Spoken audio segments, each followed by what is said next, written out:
اگلا سوال ہے، اگر کوئی شخص جان بوجھ کر قرآن کے مصحف کی ترتیب سے الٹ صورت پڑھ لے، مثلا پہلی رکعت میں سورہ فلق اور دوسری رکعت میں سورہ کافرون، تو کیا اس کی نماز درست ہوگی؟ سجدہ سہو ضروری تو نہیں ہوگا؟ سب کے نزدیک نماز درست ہے اور سجدہ صاحب بھی نہیں ہے، البتہ حنفی کہتے ہیں کہ گناہگار ہو جائے گا، نماز ہو جائے گی، سجدہ صاحب بھی نہیں ہوگا. لیکن حنفی اس لیے کہتے ہیں کہ ان کا بزرگ ان کو پٹی پڑھا گئے ہیں. ہمارے پاس تو صحیح مسلم میں حدیث ہے کہ نبی صلی اللہ علیہ وآلہ وسلم نے، صحابہ کرام کہتے ہیں ہم ایک دفعہ نماز پڑھائی، پہلی رکعت میں سورہ نساء پڑھی اور دوسرے میں سورہ آل عمران پڑھی. تو آپ نے تو اس طرح کیا ہے. اس طرح صحیح مسلم میں ایک حدیث ہے کہ نبی علیہ السلام نے پہلی رکعت میں سورہ اخلاص پڑھی اور دوسری میں سورۃ الکافرون پڑھی. تو ترتیب بدل کے پڑھنا بھی سنت ہے، دونوں طریقے سنت ہے.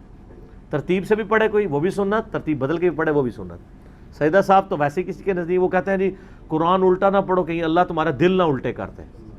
ہاں یہ باقاعدہ ان کی فقہ کتابیں اٹھا کے دیکھیں. قرآن الٹا کون پڑھ رہا ہے؟ الٹا تو یہ ہے کہ بھی قل هو اللہ احد ہے، اس آیت میں دال اینڈ پہ اور دال میں پہلے پڑھ دوں، جیسے وہ یہ تعویذات لکھنے والے جادوگر کرتے ہیں، آیتوں کو الٹا کر دیتے ہیں. سورت تو الٹ ہو ہی نہیں سکتی، جب میں پوری سورت پڑھوں تو الٹ کیسے ہوئی؟ قرآن الٹا پڑھنا تو نہ ہوا. اور پھر مجھے یہ بتائیں کہ قرآن کے مصحف کی جو ترتیب ہے کیا نزول کی ترتیب یہی ہے؟ تو سب سے پہلے تو آپ یہ کہیں گے اللہ نے الٹا قرآن نازل کیا ہے. 30واں پارہ پہلے نازل ہوا ہے، 30واں پارے میں جتنی صورتیں شروع میں نازل ہوئی ہیں، تو الٹا قرآن تو پہلے اللہ نے نازل کیا ہے. تو پھر آپ کیا فتویٰ لگائیں گے؟ سب کی سب جہالت ہے، ان کی علمی جہالت ہے، کیونکہ علم کے نام پہ جہالت پھیلا رہے ہیں. سجدہ صاحب واجب نہیں ہوگا. سجدہ صاحب کن چیزوں سے واجب ہوتا ہے میں نے ڈیٹیل لیکچر دیا ہے، مسئلہ نمبر 92 آپ جا کے دیکھ لیں، یوٹیوب پہ لکھیں تو سجدہ صاحب کے 8 مقامات کون سے ہیں جن پہ سجدہ صاحب واجب ہوتا ہے، اور کون سے ایسے 5 مقامات ہیں جن پہ سجدہ صاحب واجب نہیں ہوتا، خام خواہ لوگوں نے بنایا ہوا ہے. آپ نے اکثر یہ بھی سنا ہوگا جی فرض کی تیسری اور چوتھی رکعت میں سورت نہیں ملا سکتے. بخاری مسلم میں کہ نبی علیہ السلام فرض کی تیسری اور چوتھی رکعت میں کئی دفعہ سورت ملاتے تھے، اور صحابہ کہتے ہیں زور اور اثر میں آپ اونچی آواز میں سورت کی تلاوت بھی کر دیتے تھے 1-2 آیات، تاکہ ہمیں پتہ چل جائے کہ آپ تیسری چوتھی میں بھی پڑھ رہے ہیں. سر مجھے کہنے لگے پھر کہنے دینا کہ کتابوں کا خدا اور ہے اور بابوں کا خدا اور. بابوں نے آپ کو دین نہیں دیا جو کتابوں میں ہے، اور ویسے بابے آئے تو بڑے سیانے سمجھے، اسی لیے انہوں نے بخاری مسلم کا ترجمہ نہیں ہونے دیا 1000 سال کہ ڈے شیارسن یہاں حکومت رہی ہے نا. کہتے ہیں نا صوفیاء اور بزرگ اسلام لے کے آئے. اسلام تو آیا محمود غزنوی کے زمانے کا بھی جو افغانستان سے ہے، اس سے پہلے تو محمد بن قاسم کا بھی آ گیا تھا. 1000 سال تک کسی بزرگ نے بخاری کا ترجمہ کیا لوکل لینگویج میں؟ کیوں؟ وہ سارے حنفی تھے، ان کو پتا بخاری ترجمہ ہو گیا تو لوگ ہمیں چھوڑ دیں گے، رفع دین شروع کر دیں گے. بخاری کا پہلا ترجمہ لوکل لینگویج میں 1920 میں ہوا ہے، آلموسٹ 100 سال ہوئے ہیں. اب 2019 چل رہا ہے نا تو 100 سال ہونے والے ہیں. وہ کیا تھا علامہ وحید الزمان نے، جو بند کے عالم تھے، بس ترجمہ کیا ساتھ ہی اہل حدیث ہو کے. وہ نقصان ہو گیا نا، دیکھا بزرگوں کی کتنی حکمت تھی.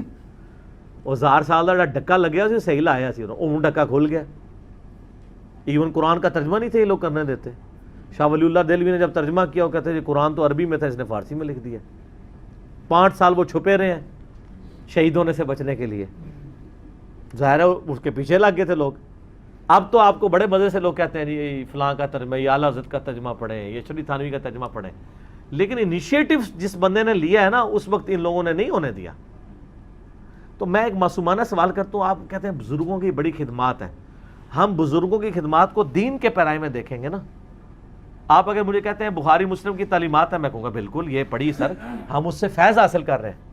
لیکن آپ کہتے ہیں نہیں فلاں بزرگ کا جو مزار بنا ہوا ہے اتنی دنیا جا رہی ہے، ان کی بڑی اسلام کے لیے خدمات ہے، تو ہم کہتے ہیں بتائیں قرآن کا کون سا ترجمہ انہوں نے لکھا ہے، قرآن کی کون سی تفسیر لکھی ہے، بخاری شریف کی شرح لکھی ہے انہوں نے؟ نہیں یہ تو نہیں کیا. تو کیا خدمت کی تھی ہے؟ روٹی کھواندے رہے نے اپنے مزار والے اور تو کچھ بھی نہیں نہ کیتا. کلمہ پڑھا دیا نا. وہ تو بخاری مسلم میں حدیث ہے اللہ فاسق سے بھی دین کا کام لے سکتا ہے. اور میں آپ کو بتاؤں یہ مان رہے ہیں، یہ کہتے ہیں ہمارے بزرگوں نے اتنوں کو کلمہ پڑھایا. آج ڈاکٹر ذاکر نائک تو پبلکلی میڈیا کے اندر سینکڑوں ہندوؤں کو کلمہ پڑھا رہے ہیں. تو بریلوی دیوبندی کیوں نہیں ان کو اولیاء اللہ مان لیتے؟ ہے پھکی اب کہیں گے نہیں گمراہ ہے. تو آپ کے بابے اگر کلمہ پڑھاتے رہے ہیں اور ان کو ہم ان کے عقیدوں کی بنیاد پہ اگر گمراہ سمجھتے ہیں تو سر ناراض نہ ہویا کرو, بیماری تو ایک ہی ہے, اپنا ابا تو چنگا لگتا ہے. جب ہم کہتے ہیں کلمہ تو پڑھایا تھا لیکن عقائد میں خرابیاں دے کے گئے ہیں. میرا یوٹیوب پہ کلپ ہے, بالکل میں نے اس مسئلے کی انجینئرنگ کر دی ہے. انڈیا, پاکستان, بنگلہ دیش میں, برصغیر پاک و ہند میں کیا بزرگوں نے اسلام پھیلایا؟ تو میں نے بتایا کہ اسلام نہیں پھیلایا انہوں نے, اسلام نے ان کو قبول کیا ہے. انہوں نے اگر اسلام کو قبول کیا ہوتا تو یہ بدعت ادھر جاری نہ کرتے. یہ فرق اسی لیے. تو اب دیکھ, لیکن اللہ کا شکر ہے کہ بزرگوں کی آنے والی نسلیں جو ہیں وہ کتاب و سنت پڑھ کے انورٹڈ کاموں میں گمراہ ہو رہی ہیں, یعنی ہدایت تک پہنچ رہی ہیں, جھوم جھوم کے کہہ رہی ہیں کہ نہ میں وہابی, نہ میں بابی, میں ہوں مسلم. علمی کتاب.